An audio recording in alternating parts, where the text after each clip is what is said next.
నమస్కారం. ఘంటారావానికి స్వాగతం. ముందుగా ప్రధాన అంశాలు. గుల్జార్ హౌస్ చౌరస్తా ప్రమాదంపై విచారణకు 6గురితో కమిటీ. భవిష్యత్తులో జరగకుండా చర్యలు చేపడతామన్న సర్కార్.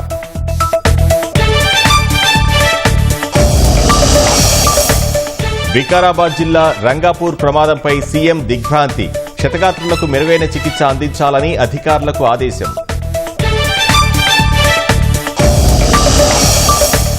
విజయనగరం పేలుళ్ల కుట్ర కేసులో ముమ్మర విచారణ. నిందితులను కస్టడీలోకి తీసుకునేందుకు కోర్టులో ఎన్ఐఏ పిటిషన్.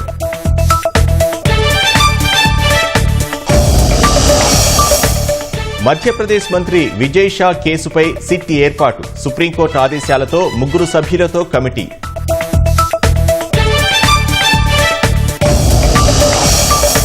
కాళేశ్వరంలో సరస్వతి పుష్కరాలకు భారీగా తరలివస్తున్న భక్తులు. త్రివేణి సంగమంలో పుణ్యస్నానాలు.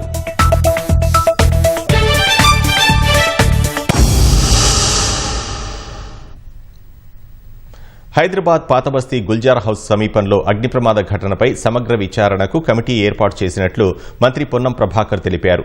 6 ఉన్నతాధికారులతో కమిటీ ఏర్పాటు చేసినట్లు మంత్రి వెల్లడించారు. కమిటీలో GHMC commissioner Karnan, collector Anudeep, CP Anand, fire DG Nagireddy, HYDRAA commissioner Ranganath, PDCL CMD Musharraf ఉన్నారు. ప్రమాద కారణాలు, అనంతరం తీసుకున్న చర్యలపై నివేదిక ఇస్తుందని పొన్నం పేర్కొన్నారు. కమిటీ నివేదిక వచ్చాక సీఎం సమీక్ష చేసి చర్యలు తీసుకుంటారని, భవిష్యత్తులో ఇలాంటివి జరగకుండా సూచనలు ఇస్తుందని మంత్రి పొన్నం వివరించారు.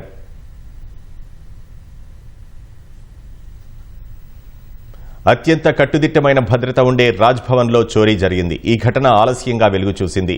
సుధర్మ భవన్లోని కంప్యూటర్ హార్డ్ డిస్క్ కనిపించకపోవడంతో రాజ్ భవన్ అధికారులు పోలీసులకు ఫిర్యాదు చేశారు. ఈ నెల 13న చోరీ జరగ్గా పోలీసులు కేసు నమోదు చేసి విచారణ చేపట్టారు. గతంలో హార్డ్వేర్ విభాగంలో పొరుగు సేవల సిబ్బందిగా పనిచేసిన శ్రీనివాస్ అనే వ్యక్తి హార్డ్ డిస్క్ ఎత్తుకుపోయినట్లు బయటపడింది. హెల్మెట్ ధరించి గదిలోకి వచ్చి చోరీ చేసినట్లు పోలీసులు గుర్తించారు. అతన్ని 14వ తేదీ పోలీసులు అరెస్టు చేసి రిమాండ్కు తరలించారు. నిందితుడి నుంచి హార్డ్ డిస్క్ ను పోలీసులు స్వాధీనం చేసుకున్నారు.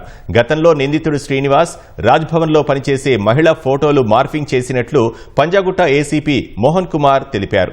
ఫోటోల మార్ఫింగ్ పై పోలీసులకు బాధితురాలు ఫిర్యాదు చేయడంతో శ్రీనివాస్ పై కేసు నమోదు చేసినట్లు ఏసీపీ వెల్లడించారు. బెయిల్ పై బయటకు వచ్చిన శ్రీనివాస్ కంప్యూటర్ హార్డ్ డిస్క్ చోరీ చేయడంతో రాజ్ భవన్ అధికారుల ఫిర్యాదు మేరకు నిందితుడిని అరెస్టు చేశామని ఏసీపీ పేర్కొన్నారు.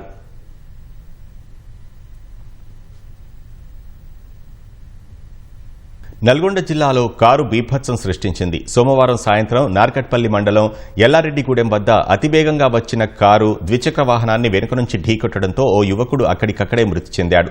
మరో 2 ద్విచక్ర వాహనాలు, ఓ కారు ధ్వంసమయ్యాయి. నల్గొండ జిల్లా అక్కెనపల్లికి చెందిన సునీల్ కుమార్ ఇటీవల ప్రేమ వివాహం చేసుకుని నల్గొండలో నివాసం ఉంటున్నాడు. స్వగ్రామంలో రేషన్ బియ్యం తీసుకునేందుకు ద్విచక్ర వాహనంపై వస్తుండగా నల్గొండ నుంచి నార్కట్పల్లి వెళ్తున్న కారు వేగంగా వచ్చి యువకుడిని ఢీకొట్టింది. దీంతో సునీల్ అక్కడికక్కడే మృతి చెందాడు. వేగం వల్ల అదుపు తప్పిన కారు రోడ్డు పక్కన నిలిపిన 2 ద్విచక్ర వాహనాలతో పాటు మరొక కారును ఢీకొంది. 2 బైక్లు, కారు ధ్వంసమయ్యాయి. ప్రమాదంలో కారులో ప్రయాణిస్తున్న 3కి స్వల్ప గాయాలయ్యాయి.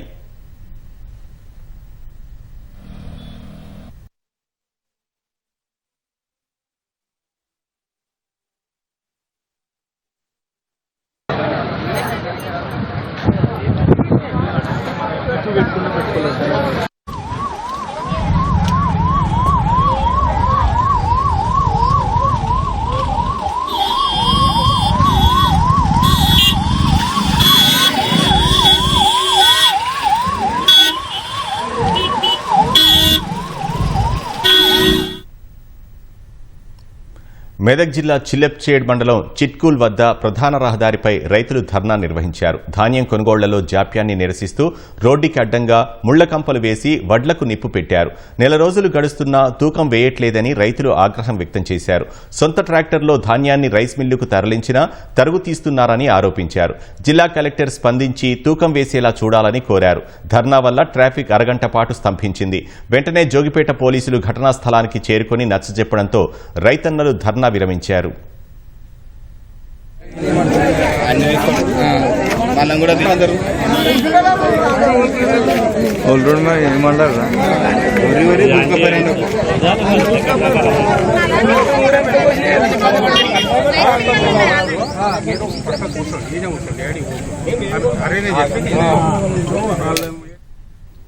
ఆపరేషన్ సింధూర్కు ముందు సన్నద్ధత కోసం చేసిన డ్రిల్స్ వీడియోను ఇప్పటికే భారత సైన్యం విడుదల చేయగా తాజాగా వైమానిక దళం ఓ వీడియోను పంచుకుంది.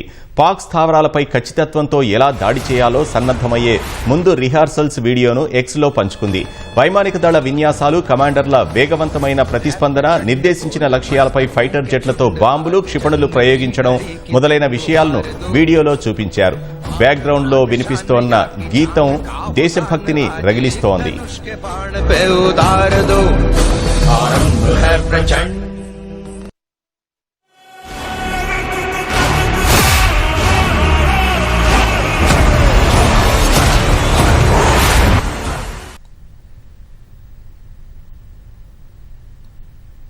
పాకిస్తాన్లోని అన్ని ప్రాంతాలపై దాడి చేసే సామర్థ్యం భారత్కు ఉందని army air defence DG lieutenant general Sumer Ivan అన్నారు. పాకిస్తాన్లోని ప్రతి ప్రాంతం భారత్ రేంజ్లోనే ఉన్నట్లు తెలిపారు. ఓ జాతీయ మీడియాకి ఇచ్చిన ఇంటర్వ్యూలో ఆయన పాకిస్తాన్పై విమర్శలు గుప్పించారు. ఒకవేళ పాక్ సైన్యం తమ ప్రధాన కార్యాలయాన్ని రావిల్పిండి నుంచి ఏ మారుమూల ప్రాంతానికి తరలించినా అక్కడ కూడా వారు కలుగుబెత్తుకొని అందులో దాక్కోవాల్సిందేనని ఎద్దేవా చేశారు.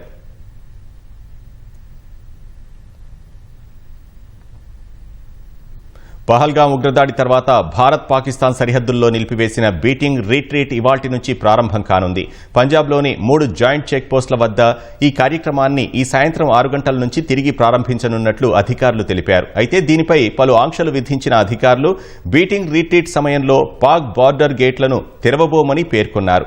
ఈ కార్యక్రమంలో పాక్ సైనికులతో భారత్ సైనికులు కరచాలనం చేయబోరని స్పష్టం చేశారు. తొలి రోజు మీడియా ప్రతినిధులకు మాత్రమే అనుమతిస్తున్నామని, రేపటి నుంచి సాధారణ పౌరులందరికీ అనుమతి ఉంటుందని అధికారులు వెల్లడించారు.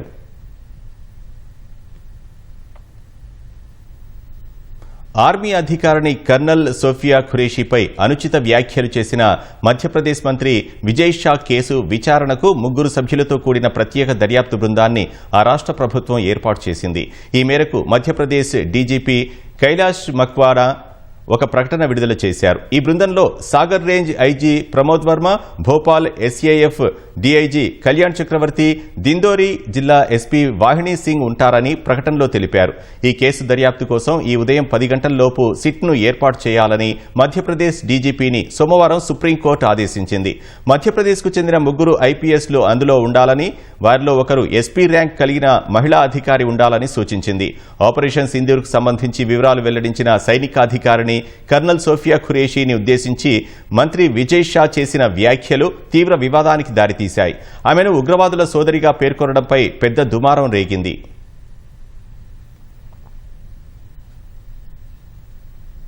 విజయనగరం పేలుళ్ల కుట్ర కేసు దర్యాప్తులో ఎన్ఐఏ వేగం పెంచింది. మరింత సమాచారం మా ప్రతినిధి ఓబులేసు ప్రత్యక్ష ప్రసారం ద్వారా అందిస్తారు.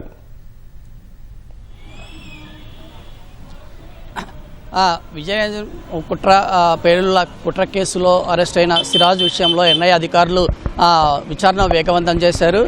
నిన్నటి రోజు పూర్తి స్థాయి 2వ పట్టణ పోలీసు అధికారులతో సమాచారాన్ని సేకరించిన ఎన్ఐఏ అధికారులు 2వ రోజు కూడా అదే పంతాను కొనసాగిస్తున్నారు. అయితే మొదటి రోజు విజయనగరము జిల్లా పోలీసు అధికారులు అదే ప్రధానంగా ఏఎస్పీ సౌమ్యలత, అదేవిధంగా విజయనగరం డిఎస్పీ శ్రీనివాసరావు, 2వ పట్టణ పోలీసు సిఐ శ్రీనివాసరావుతో పూర్తి స్థాయి సమాచారాన్ని రాత్రి వరకు సేకరించిన ఎన్ఐఏ అధికారులు 2వ రోజు కాస్త విచారణ పంతాన్ని మార్చినట్టు తెలుస్తుంది. అయితే నిన్నటి రోజు పూర్తి స్థాయిలో 2వ పట్టణ పోలీస్ స్టేషన్లోని విచారణ కొనసాగించిన అదే సమాచార సేకరణ సాగించిన ఎన్ఐఏ అధికారులు 2వ రోజు మాత్రం ఇక్కడ చేరకుండా మరొక రహస్య ప్రాంతంలో ఈ విచారణ చేపట్టినట్లు సమాచారము ఇప్పుడే అందింది. అయితే 2వ పట్టణ పోలీసులు ప్రధాన నిందితులైన సిరాజు, సమీరుని ఇద్దరు కూడా పోలీస్ కస్టడీలో కోరడము, ఇప్పటివరకు అయితే ఆ పోలీస్ కస్టడీకి సంబంధించిన అనుమతులు ఇప్పటివరకు రాకపోవడంతో ఎన్ఐఏ అధికారులు తమ విచారణ పంతాన్ని మార్చినట్లు తెలుస్తుంది. అయితే నిన్నటి వరకు కేవలం సిరాజు, సమీరు కార్యకలాపాలు, ఆర్థిక వ్యవహారాలపైన దృష్టి సారించిన ఎన్ఐఏ అధికారులు ప్రస్తుతము వారి యొక్క కుటుంబ సభ్యుల యొక్క వివరాలు, వారి యొక్క ఆర్థిక ఇతర కార్యకలాపాలు కూడా కార్యకలాపాలపైన కూడా కన్నేసినట్లు తెలుస్తుంది. ఈ మేరకు వారు అయితే ఎవరైతే సిరాజు తండ్రి తర్వాత ఎస్టీఎఫ్ కానిస్టేబుల్ కొనసాగుతున్నాడో వాళ్ళ అన్న ఇద్దరిని కూడా తన విచారణ కోసం రమ్మని వారు కబురు పెట్టినట్లు మనకు తెలుస్తుంది.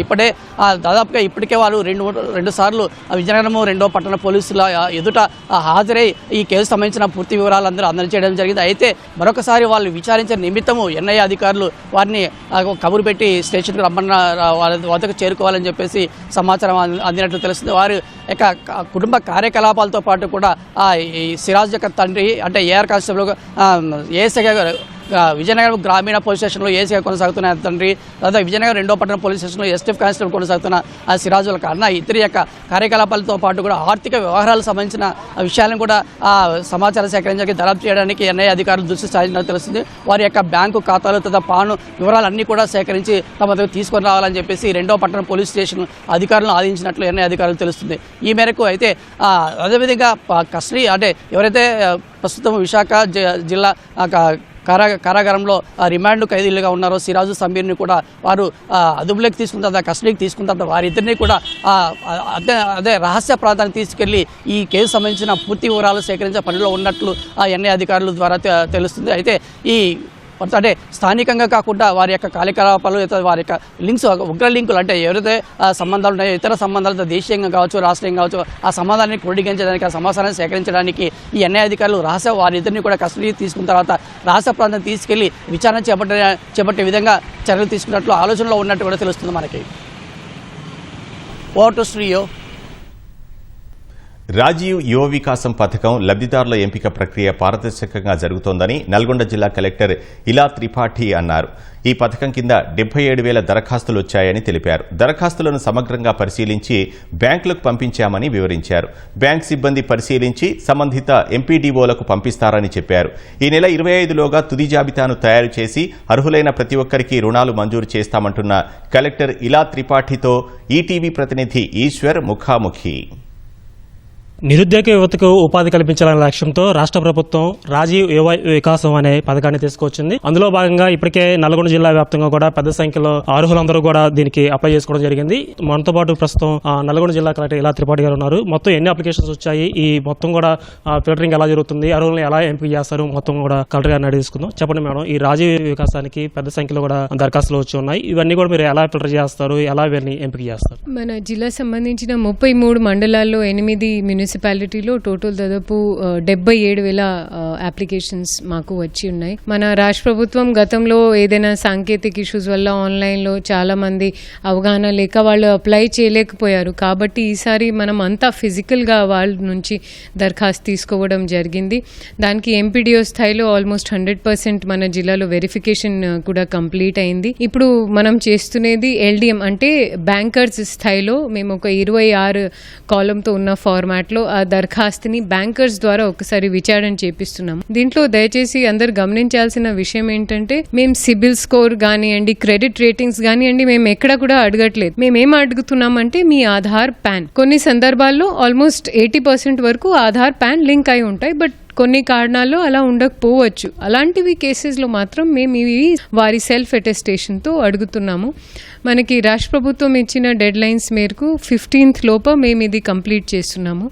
మళ్ళీ 25 to 30th దాన్ని ఆన్లైన్ చేస్తూ మళ్ళీ మనకి తెలంగాణ అవతరణ దినోత్సవం రోజు రాష్ట్ర ప్రభుత్వం ద్వారా దీన్ని విడుదల చేయడం జరుగుతుంది.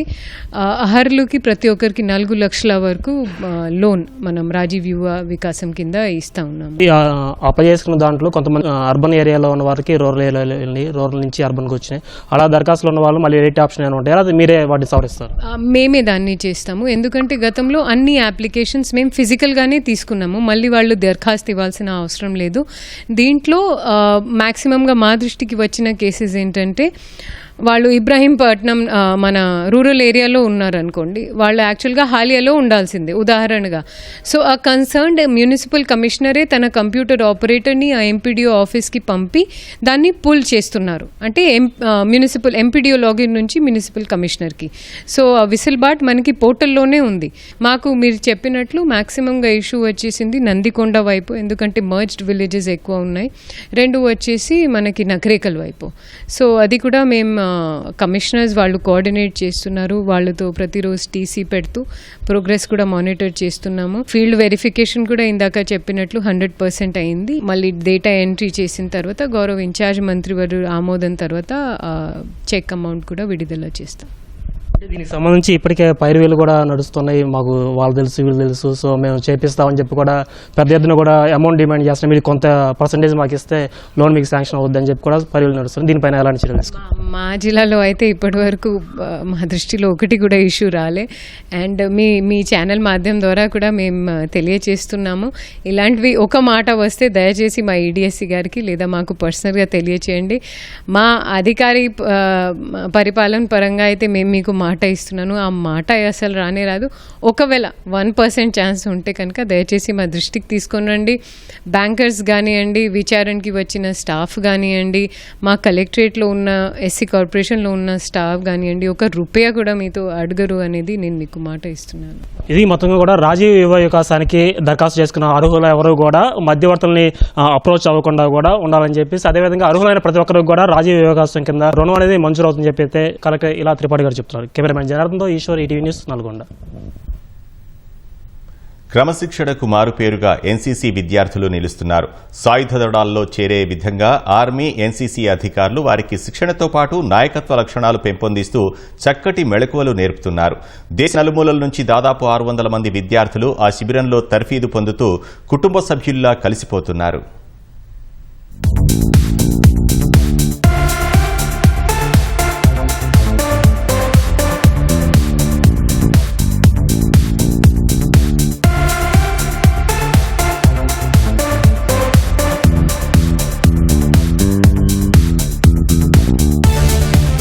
కరీంనగర్ జిల్లా హుజురాబాద్ మండలంలోని ఓ ఇంజనీరింగ్ కళాశాలలో ఎన్సీసీ జాతీయ స్థాయి ముందస్తు నాయకత్వ శిబిరాన్ని నిర్వహిస్తున్నారు. తెలుగు రాష్ట్రాల ఎన్సీసీ డైరెక్టరేట్ సౌజన్యంతో 9వ తెలంగాణ బెటాలియన్లో ఈ శిబిరాన్ని ఏర్పాటు చేశారు. దీనికి రాష్ట్రంతో పాటు ఏపీ, ఛత్తీస్గఢ్, ఒడిశా, మధ్యప్రదేశ్కు చెందిన 600 మంది క్యాడెట్లు హాజరయ్యారు. 14వ తేదీన ప్రారంభమై ఈ శిబిరం 25వ తేదీ వరకు కొనసాగనుంది. 7 బృందాలుగా విభజించి బాలబాలికలకు ప్రత్యేక విభాగాలు ఏర్పాటు చేసి తర్ఫీదు ఇస్తున్నారు. నాయకత్వ లక్షణాలు పెంపొందించుకునేందుకు ఇదొక మంచి వేదికని విద్యార్థులు అంటున్నారు. This advanced leadership camp is mainly organized for the cadets who are preparing for armed forces who want to develop their personalities in any of the field, talking about business, corporate life and in armed forces. Main aim to organize this camp is to build the leadership qualities amongst the cadets who are living, and when you are go to back to your family, from there to build the leadership to live your life in a much better way. ఎన్సీసీలో రాకముందు నేను చాలా ఇబ్బంది పడేదాన్ని, ఎవరితో మాట్లాడుకునేదాన్ని కాదు, చాలా సైలెంట్గా ఉండేదాన్ని. నేను ఎన్సీసీలో ఎంటర్ అయినప్పటి నుంచి మా సీనియర్ నాకు ఇట్లా ఉండాలి, ఇట్లా చేయాలని చాలా బాగా మోటివేట్ చేశారు. దానివల్ల నేను ఆర్టీసీకి 10 క్యాంప్స్ చేయడం వల్ల నేను నా అంతలో నేనే నేర్చుకొని మిగతా వాళ్ళ అమ్మాయిలకు సుతా నేను నేర్పిస్తున్నాను. ఈ క్యాంప్కి రావడం వల్ల ఎన్ని స్కిల్స్ డెవలప్ అయ్యాయంటే, అసలు మాట్లాడిన వాళ్ళం లేచి ఒక ఆన్సర్ ఇస్తున్నాం. ఇక్కడ ఎన్ని స్కిల్స్ డెవలప్ చేసుకొని వెళ్తున్నామంటే it is a great opportunity అని చెప్పాలి. అసలు మాకు ఇలాంటి ఆపర్చునిటీ వస్తుందంటే literally it is a god given అన్నమాట. ఎన్సీసీ శిబిరంలో communication skills, time management, team work, critical thinking వంటి అంశాలపై నిపుణులు శిక్షణ ఇస్తున్నారు. ఇందులో చేరకముందు బెరుకుగా ఉన్న తాము తర్వాత ఎన్నో నైపుణ్యాలు నేర్చుకున్నామని విద్యార్థులు సంతోషం వ్యక్తం చేస్తున్నారు. ప్రతి ఒక్కరు స్టేజ్ ఫియర్ ఉంటుంది, మాట్లాడడానికి 10 మందితో మాట్లాడలేరు. ఎట్లాంటి సిచ్యువేషన్స్ వచ్చినా కూడా దాన్ని హ్యాండిల్ చేయడానికి రాదు. సో అట్లాంటి సిచ్యువేషన్స్ అన్నిటిని మనం ఎదుర్కోవాలి, అన్నిటి గురించి తెలుసుకోవాలనేదే ఈ క్యాంప్ యొక్క ముఖ్య ఉద్దేశం. ఈ క్యాంప్ చాలా బాగుంది. నేను ఫస్ట్ టైం ఇట్లాంటి క్యాంప్ ఎక్స్పీరియన్స్ చేస్తున్నాను. ఈ అవకాశం ఇచ్చిన సార్ వాళ్ళకి, ఈ క్యాంప్ కండక్ట్ చేసిన సార్ వాళ్ళకి థ్యాంక్ యూ. ఇక్కడ ఫెసిలిటీస్ బాగున్నాయి, ఫుడ్ బాగుంది, అండ్ మాకు ఇక్కడ weapon training, map reading classes అన్ని జరుగుతున్నాయి. ఇవన్నీ నేర్చుకోవడం చాలా బాగుంది. అండ్ సివిలియన్స్కి దొరకని ఆపర్చునిటీ ఫైరింగ్ మాకు ఇక్కడ జరుగుతుంది కాబట్టి I'm really looking forward for it. ఇక్కడ డిసిప్లిన్ కానీ, డీసెన్సీ కానీ అండ్ ఫ్రెండ్లీ అట్మాస్ఫియర్ కానీ చాలా బాగుంది. And thank you for this opportunity. విద్యార్థులు సాయుధ దళాల్లో చేరేందుకు ఈ శిబిరం ఎంతో ఉపయోగకరంగా ఉంటుందని ఎన్సీసీ అధికారులు వెల్లడించారు. సాధారణ వ్యక్తులకు దొరకని అవకాశాలు ఇక్కడ వీరికి లభిస్తుందని మేజర్ డాక్టర్ రవీంద్రబాబు వివరించారు. ఈ శిబిరంలో దాదాపు 600 మంది విద్యార్థులు పాల్గొంటున్నారు. Map reading, field craft, battle craft, అలాగే సెక్షన్ ఫార్మేషన్స్ ఇలాంటి పలు విషయాల్లో వాళ్ళకి తర్ఫీదుని ఇవ్వడం జరుగుతుంది. సివిలియన్కి దొరకని ఒక రేర్ ఆపర్చునిటీ మనకి ఎన్సీసీ విద్యార్థులకి ఇవ్వడం జరుగుతుంది. అదే మన ఫైరింగ్. విద్యార్థులందరూ కూడా కావలసిన విషయాలన్నీ కూడా నేర్చుకొని వారు భవిష్యత్తులో ఆర్మీలో చేరి ఈ దేశానికి ఎంతో సేవలు అందిస్తారని భావిస్తున్నాను. ఇందులో భాగంగా దాదాపు 29 మంది ఆర్మీ ఆఫీసర్స్ పాల్గొంటున్నారు. అలాగే అసోసియేట్ ఎన్సీసీ ఆఫీసర్స్ కూడా పాల్గొని విద్యార్థులకు ట్రైనింగ్ ఇవ్వడం జరుగుతుంది. సాయుధ దళాల్లో చేరే విధంగా ఆర్మీ అధికారులు శిక్షణ ఇస్తుండటంతో ఇక్కడ చేరేందుకు విద్యార్థులు ఆసక్తి చూపుతున్నారు.